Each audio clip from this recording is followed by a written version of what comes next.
Hello and welcome to my class.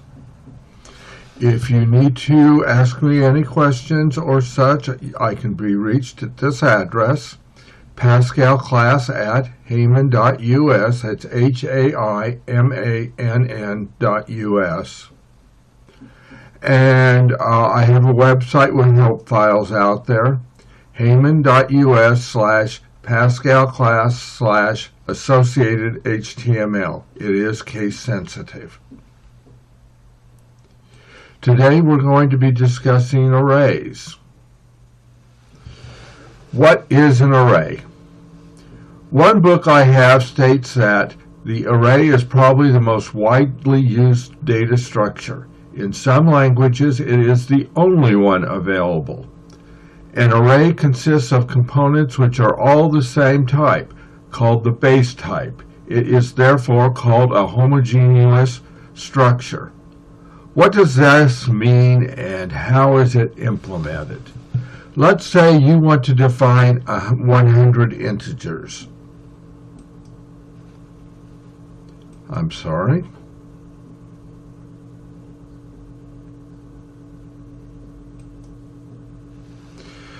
If you wanted to define 100 integers, this is the variable name in the var statement, in the var section. And this is the type, and you just say array, left square bracket, 1 dot dot, a number, which is how many you want, right square bracket, and I have here of long int. Down here on the second line, we're defining double floats, and it's almost the same except it's of double. It could be of real or single or I believe it's ext60. Yes, ext64 for extended. Correction, that is the word extended. And you can also define a string by just putting of string. And then to access each of them, we need a whole number to use as an index. So to add them all together, we would first define the sum, which is no different than what we have done before. I'm just calling it a long int, and then I'm setting it to 0. And then we're saying sum equals sum plus, and that's colon equal, of course, plus our variable name followed by, within square brackets, a number. Here I have 1, 2, 3, 4. It continues on all the way up to 99 and 100.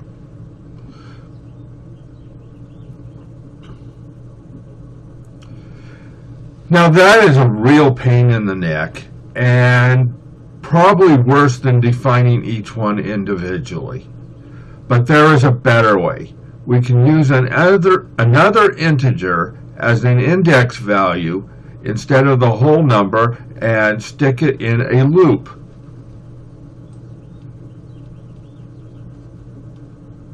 So basically, two statements are replacing 100 statements above. We just have a for I equals 1 to 100 do, and then the sum statement. And the I gets incremented each time, and therefore you work through the whole array. This makes arrays extremely useful.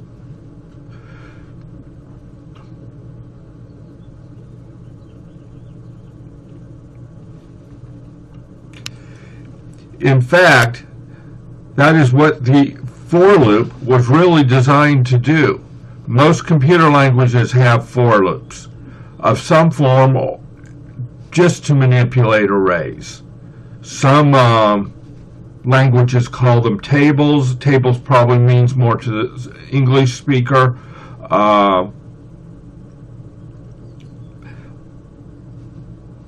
It is also possible to manipulate arrays with while and repeat loops also, but you have to manipulate the index value programmatically instead of in a for loop. If you forget to do that, you'll end up in a fatal loop. A fatal loop is where it just keeps going around and doing the same thing over and over and it can't break out. As I have pointed out earlier, arrays can also be defined as strings, doubles, or even complex data structures of your own devising. But more about that later.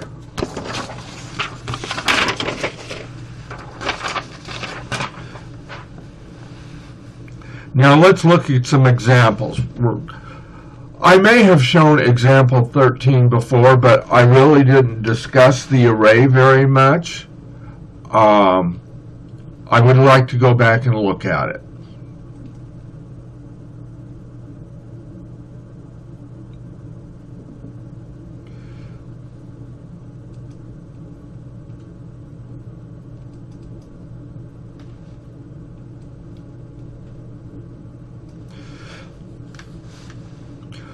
What this program is doing is it's breaking a list down into a group of teams. This is like what a teacher would do to for a sporting gym or possibly something competitive intellectually.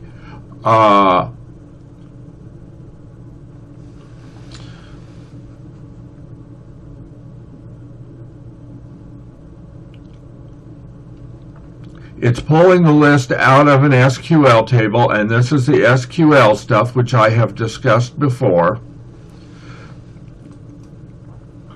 But initially, for our purposes here, we're going to discuss first setting a group of integers. There's an integer here for each team. And a general integer of I. They're defined right here, and they are integer. Long integer would be better. Let's just go ahead and change that to long integer.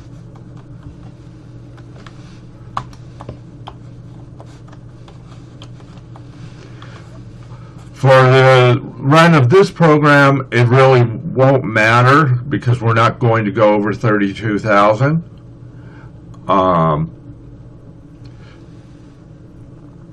After that, we get the first data item from the table. That is that. And then we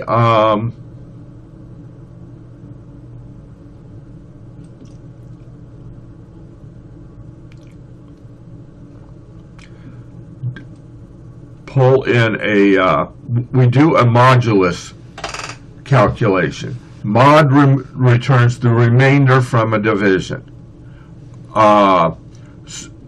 So if you do mod div 4 or mod 4, the results will be between 0 and 4. 0 if there's no remainder, 1, 2, 3, I'm sorry if I said 4. You will only get 0, 1, 2, and 3.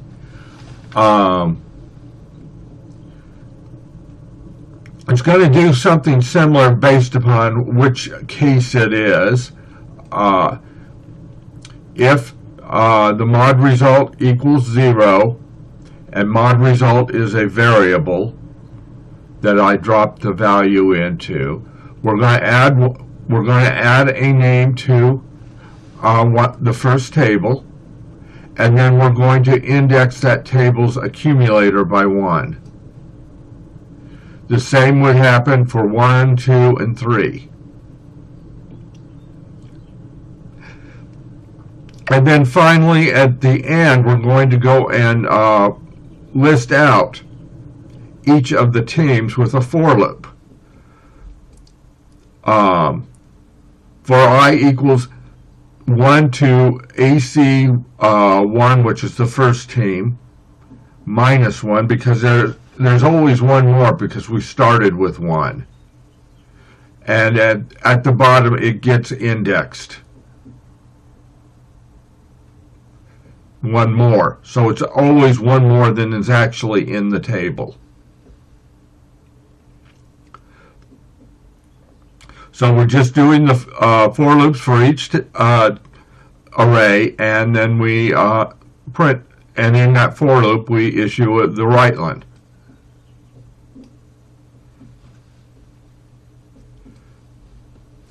So we can see this run pretty easily.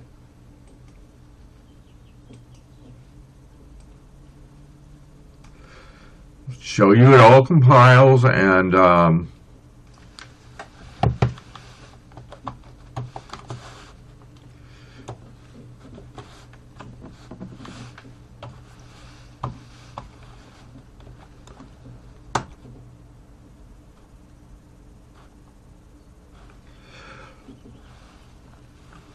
then just run it.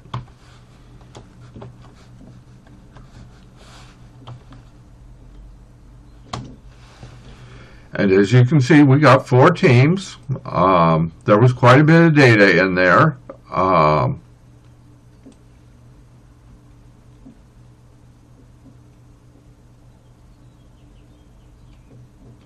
Probably about 100 students separated into 4 teams now.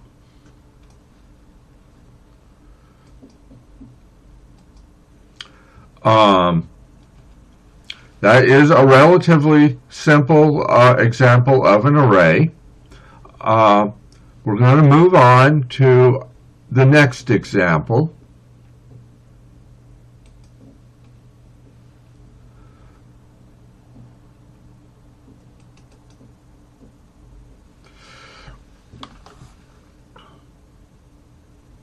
This is what I would call a magic word program. It sums up this. You take the letters positioned within the alphabet and give it that number, and you sum up all the letters in the word to come up with that sum. So A would give you a 1, B would give you a 2, C would give you a 3, so the word ABC would give you a total of 6.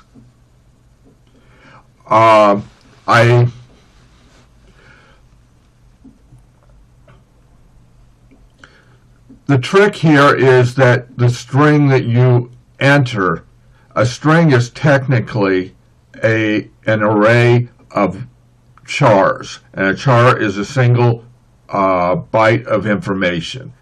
And a char is ASCII,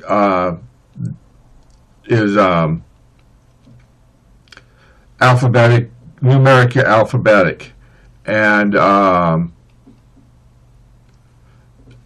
actually you could have any value from 00 to 255 decimal. Those numbers will all fit within one char. So we're doing a for loop, but this time it's I equals 1 to the length of the string we entered. And length is a standard Pascal function, and it returns, of course, the length of the string. To make it simpler in the if statement, I said C equals the letter, and we're using the I as an index value. I have this ugly if statement in here. Basically, I want to forbid non-alphabetic data because it will mess up the calculations. If there's spaces in there, it will give you a negative value, which is kind of weird, but it does happen. And the rest is fairly easily. We calculate value for this, which is the ORD, which is a standard Pascal function that goes back to 1970 when Nicholas Wirth wrote the original Pascal compiler. And we calculate what the decimal value of that char would be. And it could be anywhere between 0 and 255, but we've limited everything except alphabetic data. And here I'm saying if the value is uppercase, we're going to basically change it to lowercase by saying value minus the ORD of lowercase a, which will give you the numeric value of lowercase a plus 1. And then sum equals sum here plus value, and that will sum everything up. And then finally we print it out.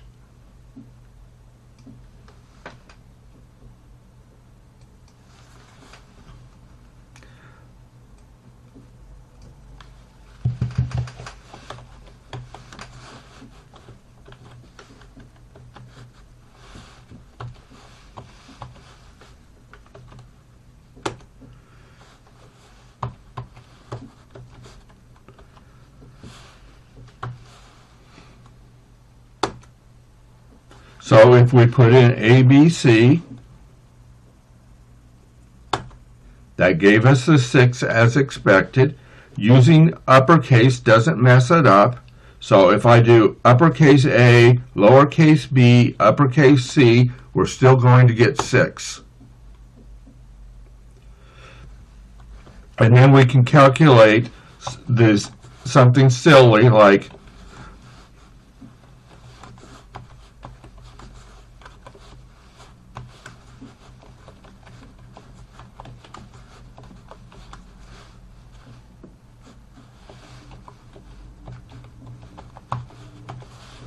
this may actually be too much, it may overflow. Well, it didn't.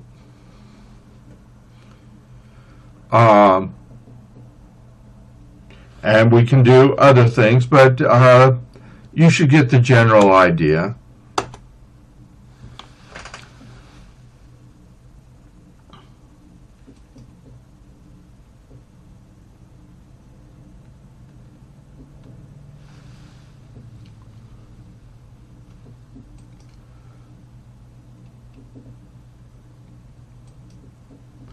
And now we're going to move on to another example.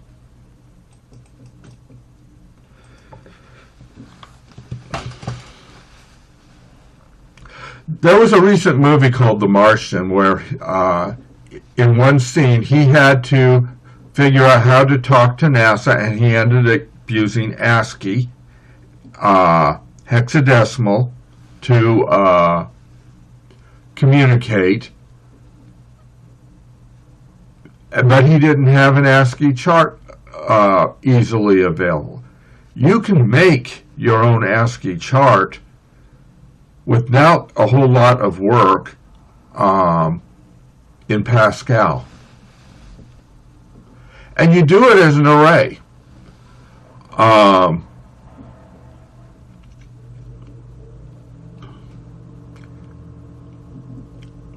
right, here I've just defined in my var statement ASCII array, and I have declared it tchar of array type.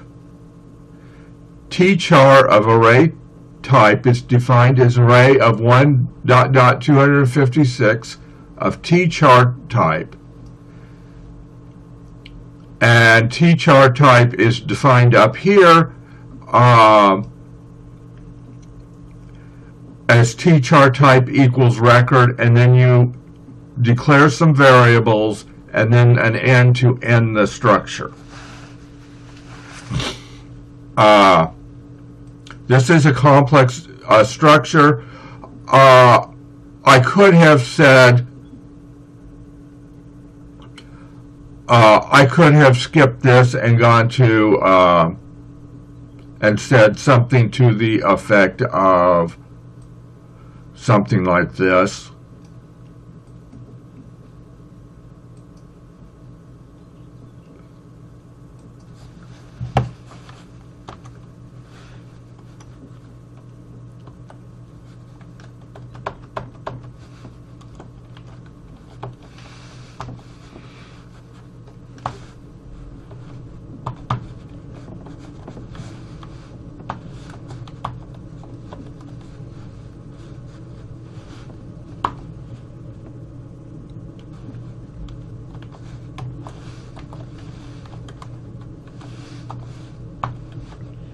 And then totally skip the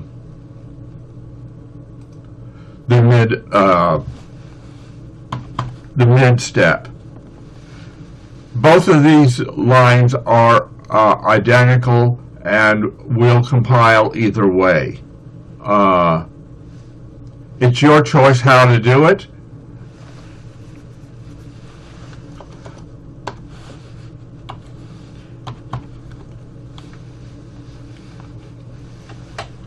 Now, to begin with on this program, we're going to just do a for loop of 1 to 256, and you access the value that was declared up here by just using the variable name of what you declared it as, which is ASCII array. You have to then include the index. And and then, just like any other array, but then you put a period, and then the row name within the record, which is going to be, it's actually a variable, but it's just C, so it's just .C, and you set a value to it, and the .n is for the byte value, and you have the .n here. And we're going to give the C value a char, the CHR actually, which is a standard Pascal function. It returns the character value of a numeric value. So you're taking b minus 1, so it starts out at 0, 0, and works up to 255. And then b minus 1 is going to be the numeric value. So we now have an array with every character and its numeric value together. Now I have got a for loop within a for loop here, following this. And the first for loop is from 1 to 32. I want it all to print on one page, and I only went 15 rows or 32 rows deep. So that's why I did that for I equals 1 to 32.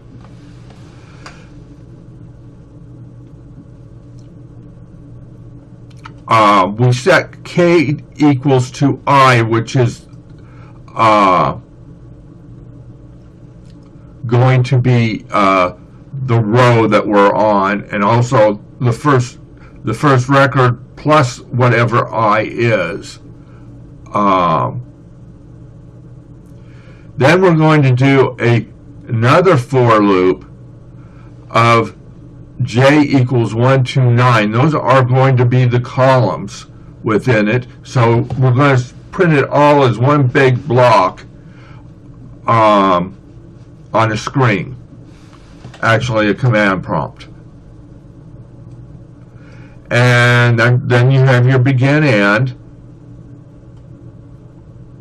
And then we're going to say C is equal to whatever the C value of that array element is, and the n value is set to n.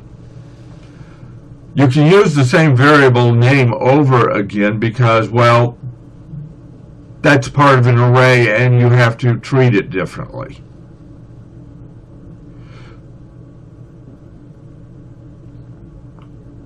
Um,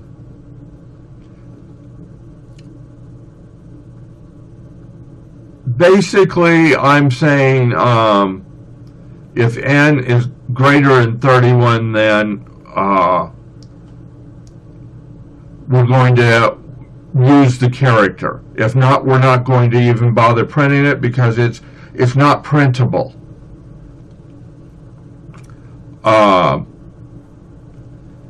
Actually, it's only printable between 31 and like 127. Everything above 127 is no longer printable.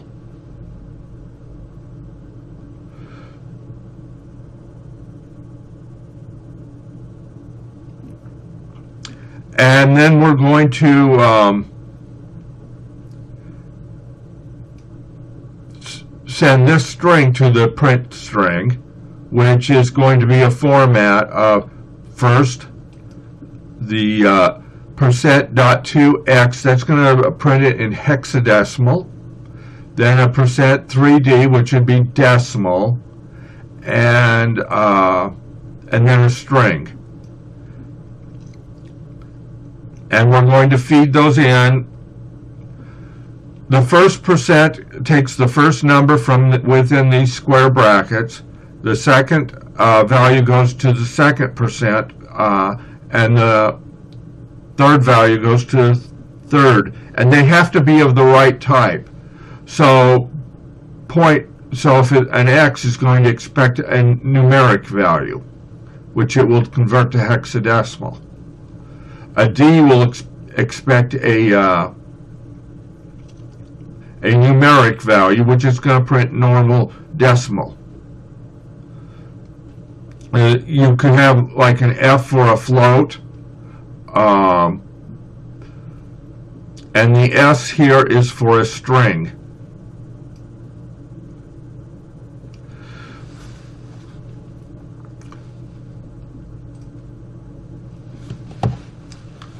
So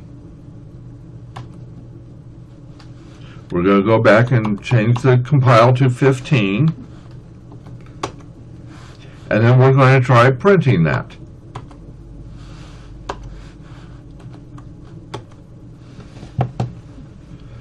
And this is not quite large enough. Okay, so if we wanted to find an uppercase A, it's going to be decimal 65 or a hex 41, and the uppercase is actually lower in the ASCII chart than lowercase, because lowercase starts at 97, decimal 97, I should say. And this chart is very readable. It could be useful.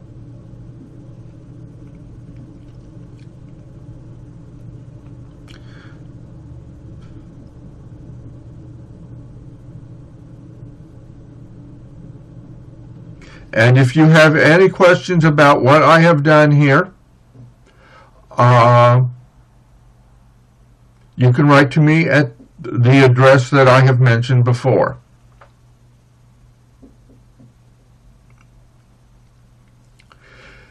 Now I'd like to move on to the next program.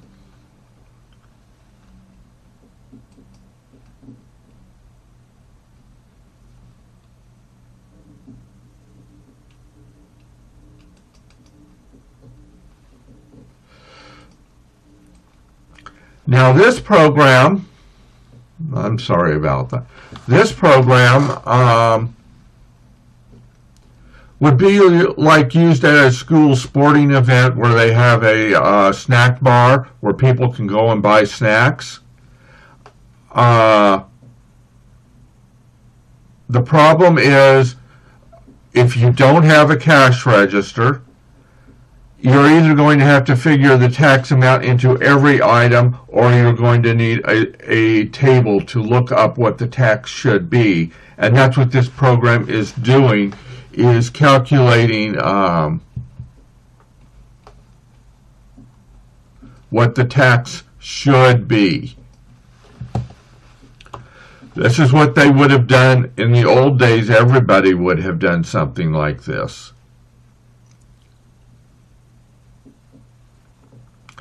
The program is going to expect that you are going to put a parm in showing what the tax rate is. So if the tax rate changes, you just change the parm and reprint.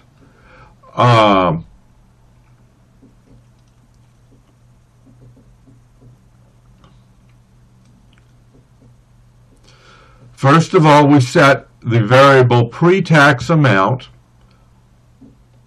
and that variable name is self-explanatory. It is of type double. So we're going to set the pre-tax amount to 0. And then we have this for loop. Or actually, it's 3 for loops. For I equals 1 to kk dollars. KK dollars is defined up here in the constant section, and I've got it set here to 10. But you can change that. That's how many dollars you want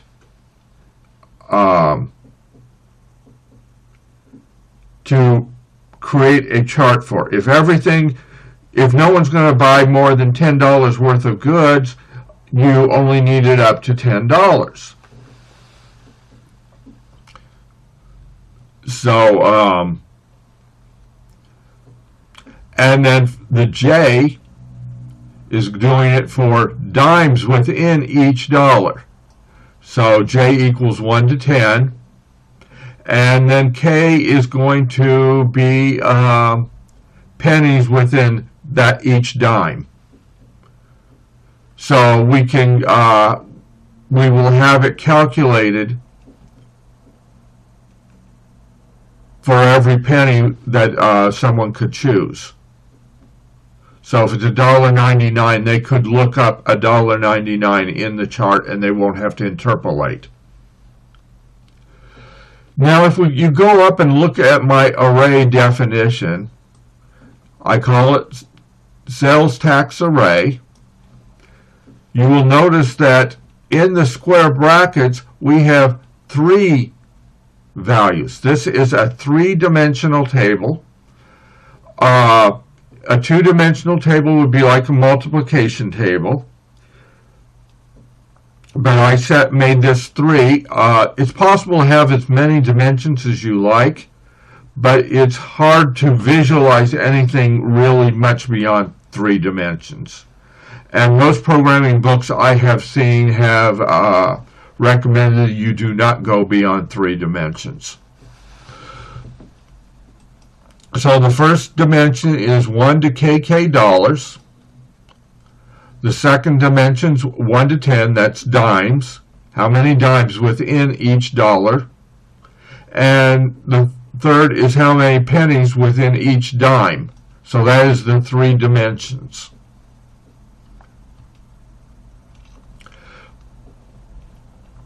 So then, using an array elements I, J, and K,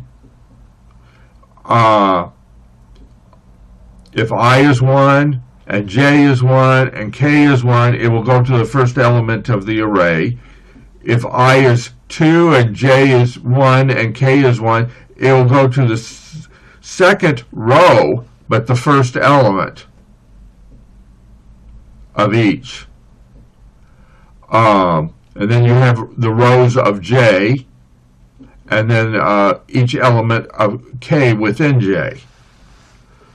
You can think of it as K being an array of J, and then J being an array of I. And then after we calculate that element's tax amount, we add 1 penny to the pre-tax amount.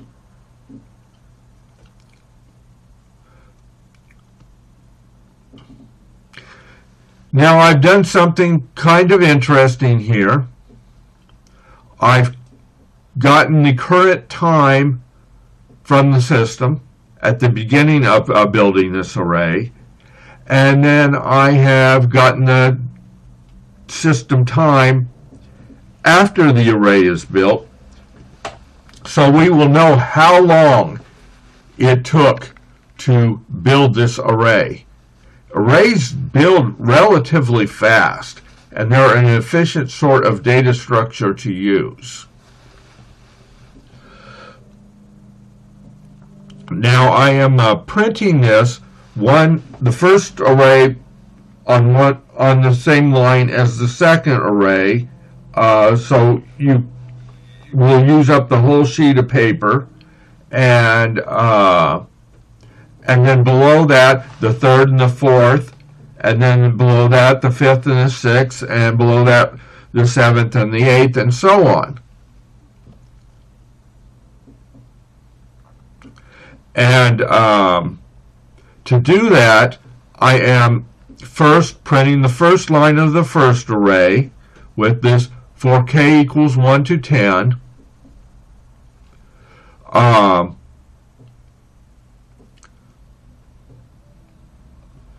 Up here I had set everything to 1, I and j to 1.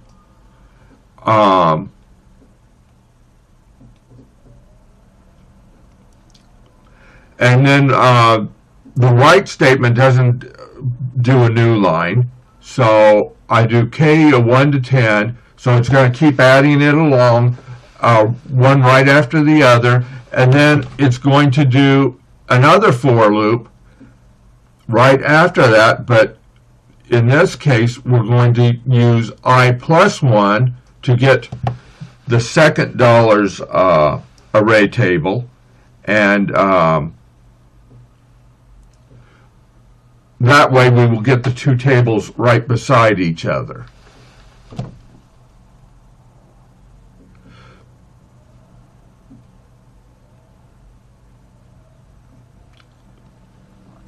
I have down in here, when j gets greater than 10, we're going to add 1 to I,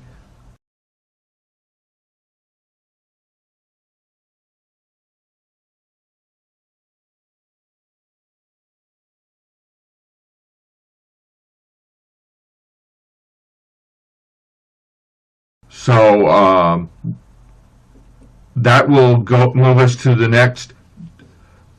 It'll move us 2 tables ahead. Reset j to 1, and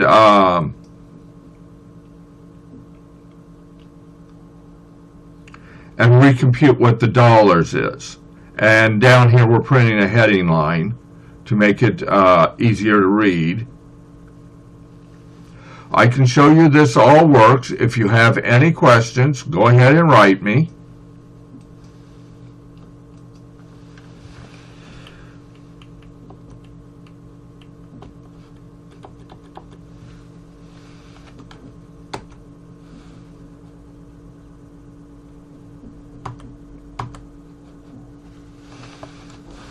And I'll compute it for 15%.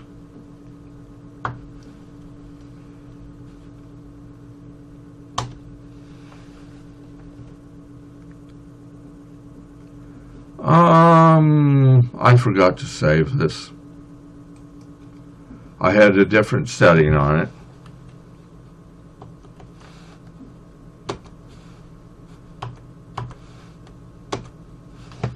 There, that's better. Let's spread this out a little bit.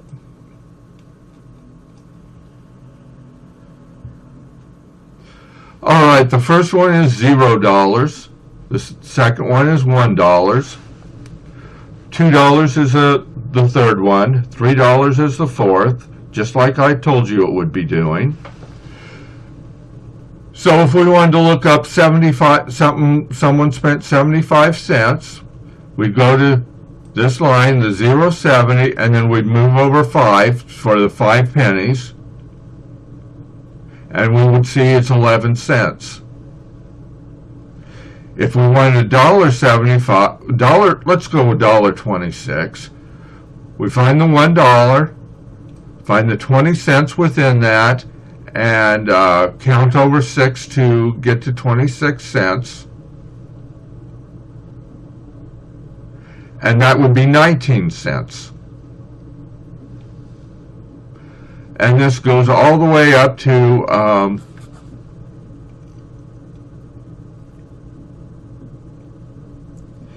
$9.99.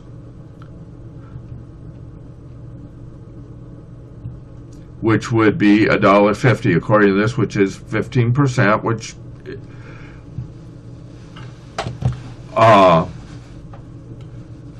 would be expected. Now, how long did this run to build this array? It says milliseconds, 0. The smallest unit of time that this version of Pascal computes is milliseconds. A millisecond is 1,000th of a second. It's smaller than a human can perceive. And it did not record anything. We're going to have to up that to get a reasonable number, to get something we can compare it with.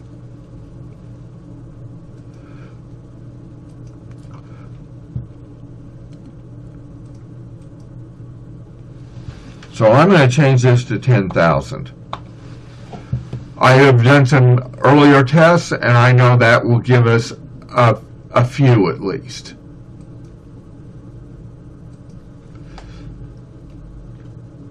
We'll have to recompile, and because I had KK dollars set to a constant, all I have to do is change this value here, and it changes throughout the program. That's the beauty of using constants. Let's make sure I save this.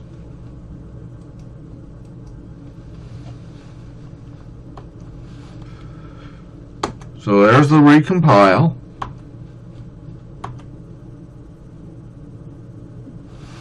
We're going to shoot this into less because we just want to see how long it takes to build the well, the first time we won't. Yeah.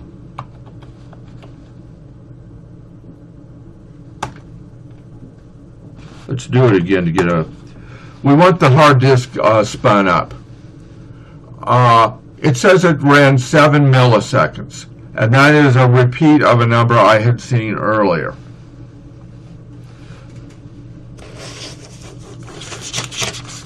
Now, when I did this earlier, I compared it on multiple machines. I have a laptop that has an SSD in it, and it only ran 2 milliseconds on there, I'm assuming because of the faster disk access. Even though this program isn't using disk very much, it is loading the program from disk. And it's maybe referring to pages within it, and since that would happen a lot faster, that's the time advantage I think it's getting. I also ran it on a Raspberry Pi, and that was about 17 milliseconds. This PC and my laptop, which is an i5, have about the same single thread performance. About 2600 is what Passmark says it is. And the Raspberry Pi, I think, is probably closer to a Passmark performance of 800 per processor. So these arrays build extremely fast. They're very efficient to use. Therefore, the cost of using an array is very small. And actually, it outperforms things like MySQL by multiple factors, especially if you're using a hard disk. Less so if you're using a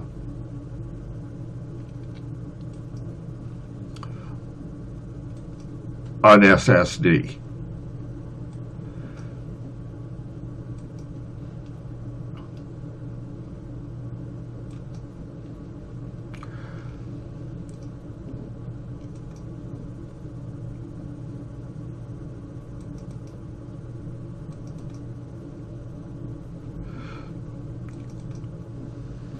So what are arrays good for? They're good for lookup tables. They're good to have positional data for display things, like if you're using a command line program. Statistical calculations, summations, averages, standard deviations, also known as a bell or normal curve. String manipulations, sorting, games. A card deck can be visualized as an array. Chess, checkers, and many other board games can be visualized as a two-dimensional array. Modeling, physical realities. Biology, the game of life is a simple biological simulation. Genetical analysis tables, which are called codon tables, are easily visualized as two-dimensional arrays. Scientific observations. Environmentalists and biologists often break down an area they are studying into a grid, and those values can be observed and entered into an array for statistical analysis. Calendars can be visualized as an array. Matrix math uses arrays. Arrays are the most common data structure, and you're only limited by your imagination and resources.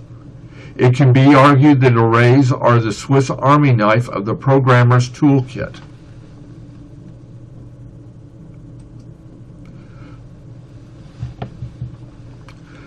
Now, I do have some queries out here. Something I wrote to keep track of astronomical objects. I originally did it for MySQL, but I expanded it to use larger data sets like the Herschel list and such.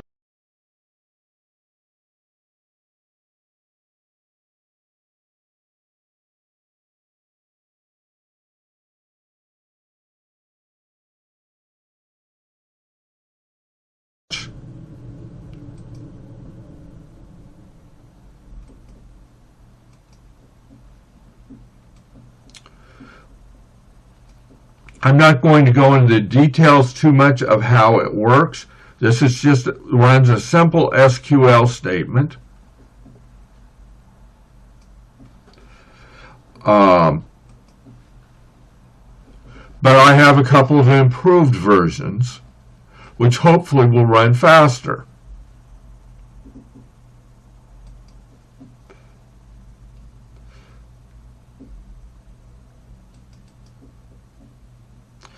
The second one uses arrays for the lookup tables. And a third one tries to improve on that by using a binary search.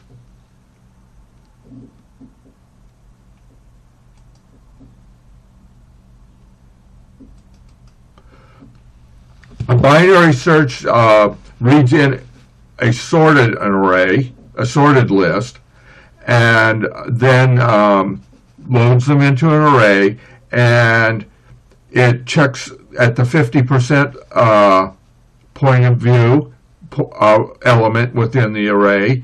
If the element is larger, it goes to the higher end. If the array is less than, it goes to the lower end, and it repeats the process, going to the 50% of that group, and keeps refining it down until it gets down to the correct one. The binary search is known to be rather efficient. It's supposed to have the number of compares calculated down to the log base 2 of n, which is very small. If you do a log base 2 of 1 million, that value is 20. So it only ends up doing 20 compares instead of the 1 million. So that's much more efficient.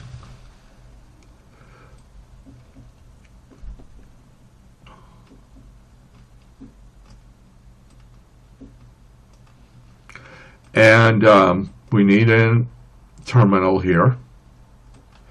Now the first run of each one is probably not the one we want to check for time, because it may add the hard disk spin up, which will give us bad timings.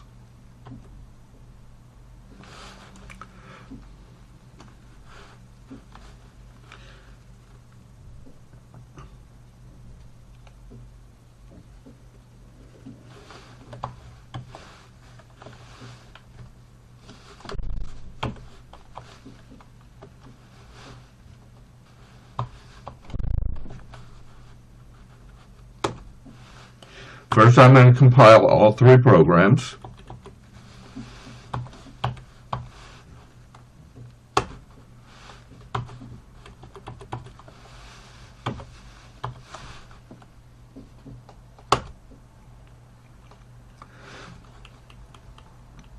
And then we're going to run the query. Now, there's only 2,600 or 2,500 items in this list. That's probably about the biggest data set I have. If I was working with commercial data sets, we could possibly have something very much larger.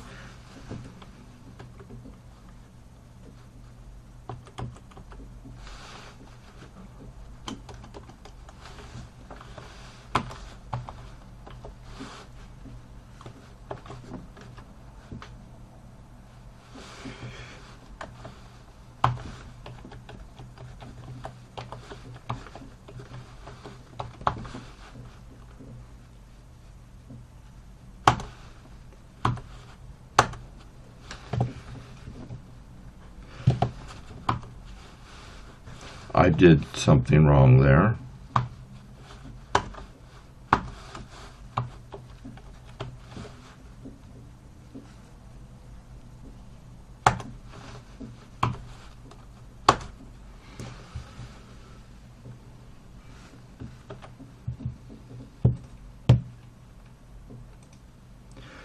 No, I was right the first time.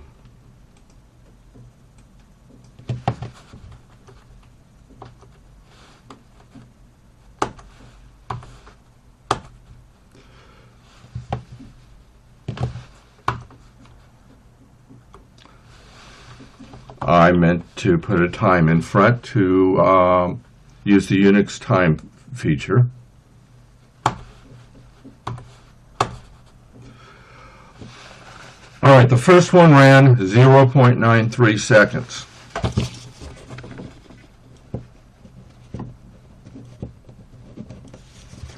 Now let's see what the improved version runs.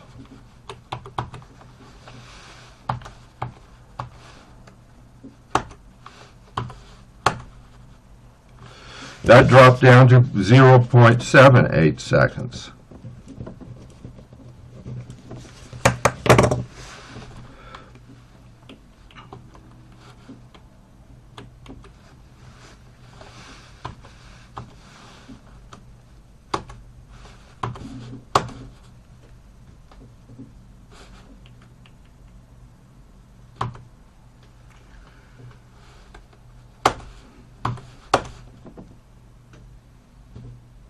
And the last one did not run faster.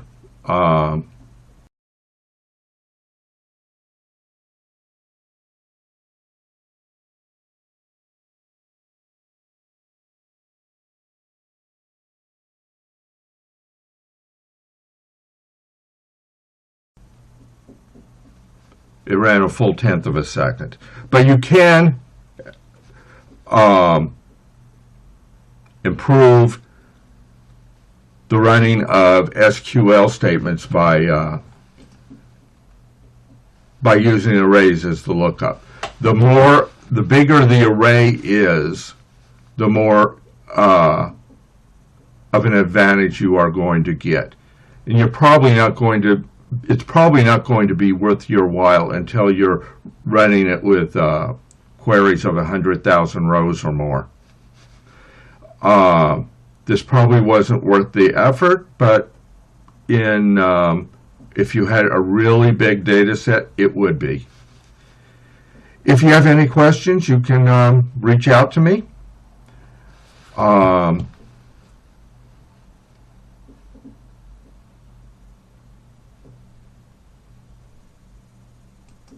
Again, you can reach out to me at this address. And there are help files out on this web page. Thank you for your time, and I hope this was useful.